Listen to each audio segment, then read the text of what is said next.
Hey, this is Mark from Run Testers, and in this video we're going to be talking about a shoe that we've been waiting a while to get in. It is the Diadora Gara Carbon, so Diadora's first carbon racing shoe.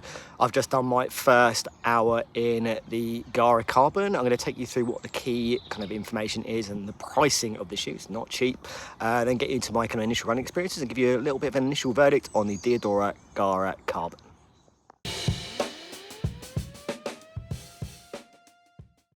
So here's what you need to know about the Diadora Gara Carbon. This is Diadora's carbon racing shoe, and like other carbon racing shoes, it doesn't come cheap. It costs £250 in the UK or $300 in the US.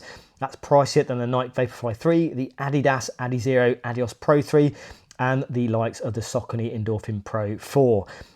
It weighs in at 213 grams in a UK size 8 and has a 5mm drop with stack heights of 39mm at the heel and 34mm at the forefoot. That's similar stats to the Asics Metaspeed Sky Paris. The upper is a mesh one with ridged laces and carbon yards to give it that light racing profile, while the midsole features supercritical Pebax foam and a curved carbon plate to help give it that bounce and responsive feel. At the outsole, Diadora uses a wear-resistant rubber compound across the foot to particularly improve wear at the heel.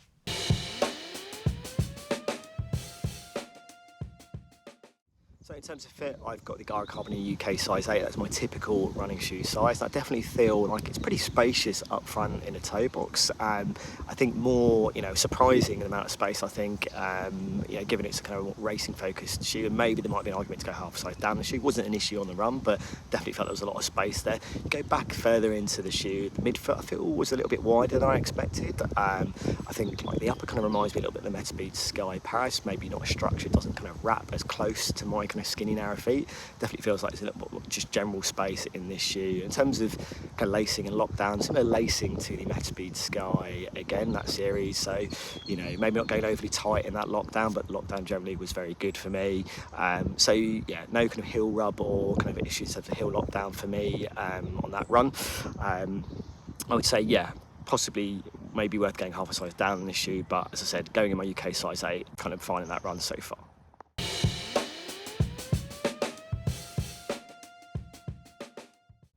So I've just done my first run in the Gara Carbon. It was an hour run, kind of 7:10, 7:50 minute mile pace, so quicker than my marathon pace. Just really wanted to see how it handled over some kind of faster speeds.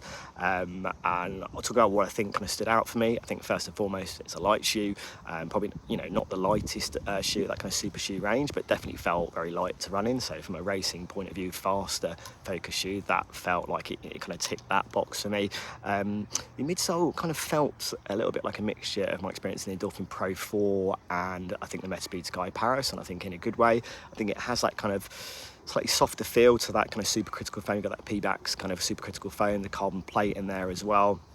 There's a really nice rollover in this. I say the weight is very good as well. I almost hoped or wished that maybe the rocker was a little bit more on the aggressive side. I think maybe that's what it lacks against something like the Metaspeed Sky Paris. But I felt like I rolled through really nicely. I wasn't expecting to go out that quick. I was probably aiming to go around 7:30 minute mile pace really, which is close to my kind of current marathon pace. But I felt pretty good in this shoe. My legs felt pretty good. Didn't feel beaten up after that hour. And yeah, I think the midsole, there's a lot to like here. There's a bit of softness to it, not overly soft. I think there's some bounce there as well, and I think there's a nice roll in this shoe as well. But I think the only thing for me is maybe hoping for a little bit more of a rocker in it. But in general, felt very, very good in that first run. Definitely has a kind of racing, kind of up-tempo daily trainer feel to it. Outsole wise, nothing massive to report here. I've been kind of on pavements and roads, and it's very dry at the moment, and cornering was absolutely fine. Not a huge amount of rubber there, but I think, in terms of gripping and overall performance, I think it's going to be well built for roads and kind of, racing in general. So very positive first run, I would say, in the Diadora Gara Carbon. Definitely feels like a shoe built for speed. This is the first time running a Diadora shoe. I think the last time I was in a Diadora shoe was a football one, and it definitely doesn't run like a football shoe. So yeah, all very promising that first run. Definitely looking forward to spending a bit more time at the Diadora Gara Carbon.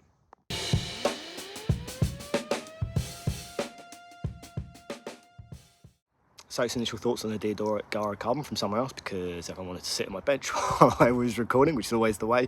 Pleasantly surprised in that first run. I think there's all the ingredients here for the Gara Carbon to be a very good racing shoe. It feels like, particularly as ingredients in the upper and the midsole that I really like. I think maybe need a little bit of tweaking to really get it what it needs to be. But it feels like an amalgamation of a lot of those kind of super shoes. I think there's elements of things like the Asics Metaspeed Sky Paris and New Balance SC Elite V4, Saucony Dolphin Pro 4. I think that's a positive thing here. Now the question here is, this is playing with the big boys in terms of pricing. So it's up against things like the Saucony Dolphin Pro 4, the Asics Metaspeed Sky Paris, and New Balance SC Elite V4. And does it better those shoes? I think maybe it's not a bad company. It doesn't feel out of place with those shoes, but does it better them? Obviously, that's very much up for debate. I've only done an hour in it. I definitely very much like to race in it, see what kind of distance it excels in, but there's definitely some things I've liked here, things that definitely I feel maybe I'd like to see tweaked, but I don't think there's major things, and I feel like potentially a very good entry into the kind of super shoe racing space for Diadora. It definitely looks great, so Diadora have definitely got that kind of nailed from that point of view. So definitely some positives here. Definitely looking forward to running a little bit more in this shoe. I think there are definitely some good things that I've seen here in that first run. So there you go, some initial thoughts on the Diadora Gara Carbon. Now plenty more testing obviously to do. Nick and Tom should be getting this shoe. It should be on their way to them as well too, so we'll have a multi-tester review as well.